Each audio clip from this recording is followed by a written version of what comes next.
Hi, my name's Roan and welcome to the first in a series of video blogs that Cervus Defence have put together to try and articulate to you guys what the importance of training data exploitation is, how you might see some benefits, and really what the challenges are we've faced in partnership with our customers as we've been delivering training data exploitation services around the world. The first thing to note is that training data exploitation has been identified by most armies as a key element of the learning process in the force development cycle. However, they have not been able to enact such a process because of a number of reasons, mainly through technology, but also through cultural issues, through financial issues. But I think we've recognised that we're in an age and time now where the costs of capturing large data sets and doing things such as automated analysis is really reducing, and that gives that availability to a much wider range of customers. And also culturally, kids nowadays, they've all got things like smartwatches. Everything that they do is being measured. I think the younger generation today expect objective feedback on certain elements of performance. So there's been this acknowledgement that training data exploitation could be a key facet to understanding an organisation's performance and therefore generating this really effective learning loop.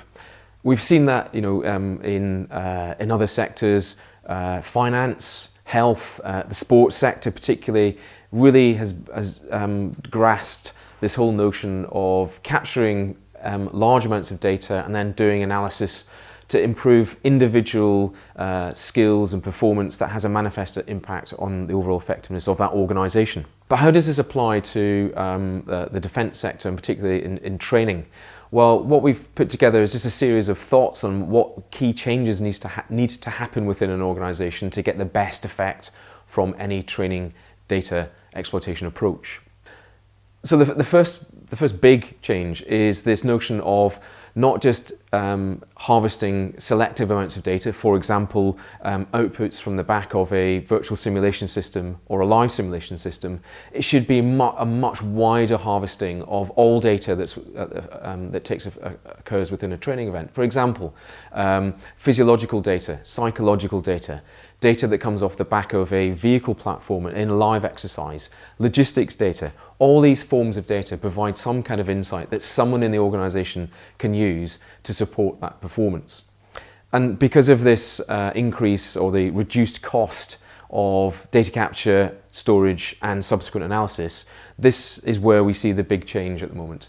Having a much more holistic view of the organisation's performance, and then you can start looking at the causal effects of particular aspects of a plan or a training outcome. Another change we've seen is the shift from the focus of training data exploitation to be predominantly in the live domain to be across the live, the virtual and the constructive domain.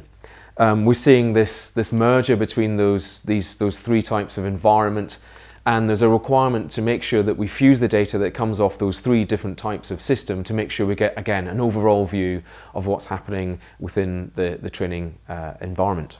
Again, another change that we've noted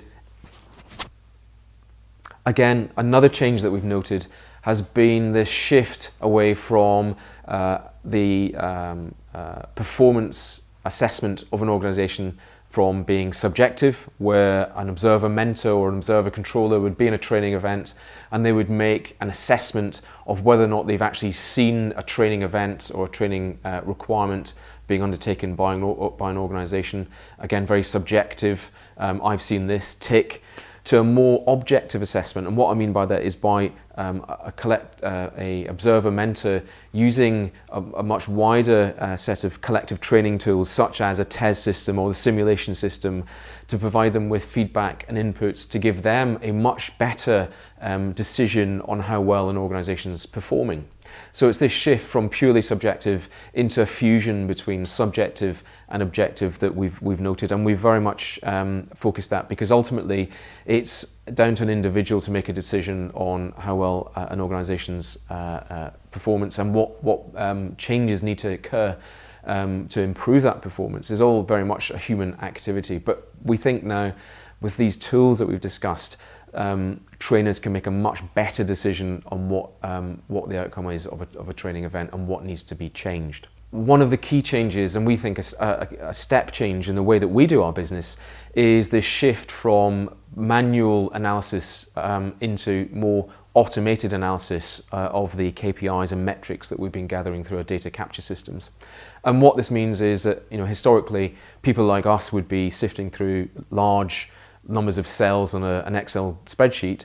Now we can get the machine to do a lot of that pattern recognition for us, having taught the machine what those patterns are, and it allows us to reduce the time it takes to conduct analysis, but also the costs as well. And what that means, it allows the detailed analysis that normally would take months to take place can almost be near time and really add depth to things such as the after-action review process, or it allows accessibility for decision makers in the force development area to start looking at vast data sets and get answers much quicker than they previously would have had to have relied on detailed studies to provide them.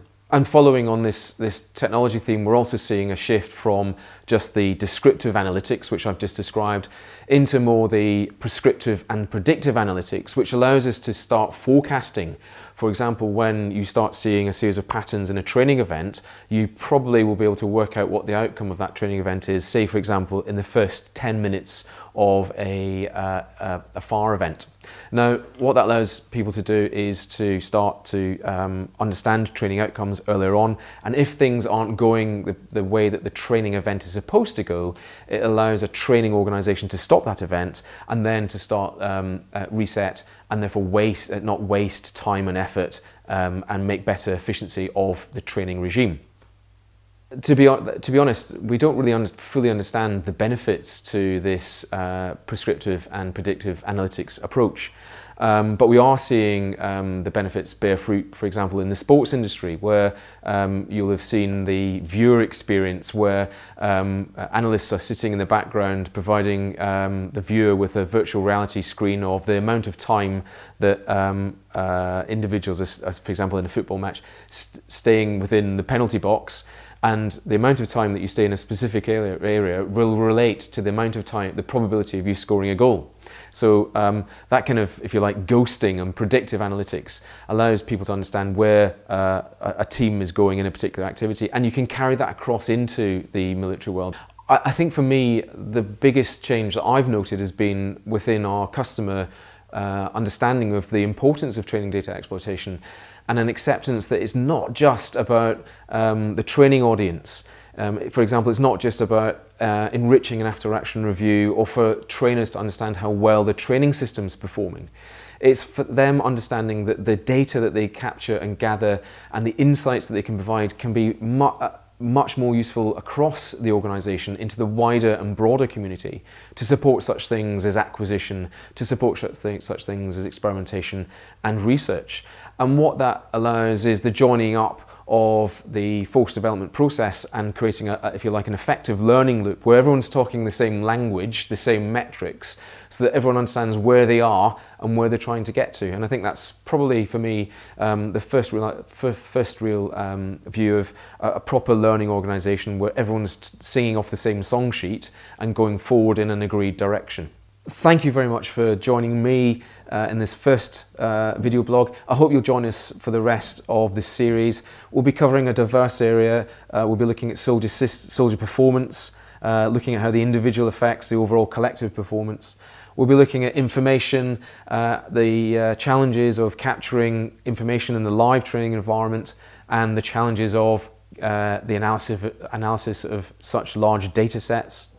We'll be looking at live, virtual and constructive, and how we try and tie together those three environments in one environment to give us data against a set of KPIs.